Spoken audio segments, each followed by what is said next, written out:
Around midnight on November 1st, 2004, in Napa, California, there was a gruesome crime that took place.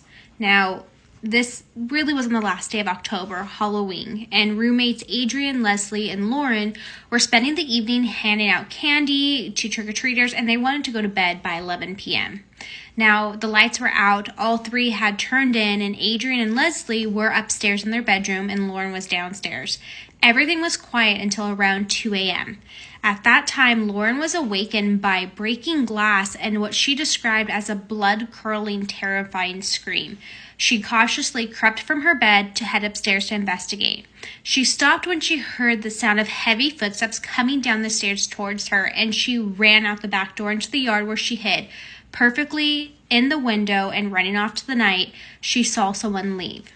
Now, as they left, she waited for a minute and re-entered the home. She climbed the stairs and she heard crying coming from Adrian's room, and she headed that way. She never could have been prepared for what she was about to see. Leslie was lying face down in a pool of blood, and Adrian was crouched down behind the bed, still alive but heavily bleeding. There was so much blood in the room that Lauren slipped. She attempted to call 911 on the house phone, but it was dead, and she retrieved her mobile phone and called for help while running out to her car to drive away. And she was petrified. So again, police thought the hit was on Leslie. She was stabbed when she was sleeping, and she tried to escape from the attack, and that's when Adrian came and found her. And it is said that she came to her friend's defense, but when she did, she ended up getting fatal wounds at that time. Now, the police did a full investigation during this time, but they weren't able to come with anything fruitful. Until September of 2005, almost a year after the murders, the local police decided to do a public release of the evidence about the cigarette butts, the fact that they were Turkish gold, variation of camels. Not only had they been in the market for a short time, but they were unusual for someone to be smoking. Tests revealed that the DNA on the cigarettes matched the blood in the DNA upstairs, so they knew that they had a match to their killer. And police felt like revealing this brand of cigarettes will result in someone knowing the killer. Someone had to have an idea of who it was.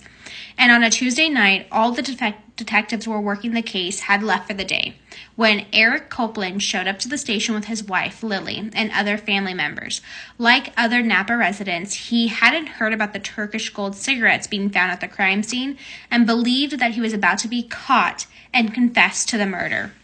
Eric's arrest was a mixture of relief and devastation. Adrian's mother, Arlene, was shocked and horrified that the husband of Adrian's best friend, the wedding she was in herself and had attended in place of Adrian, had murdered her daughter. Let that sink in. Leslie's family,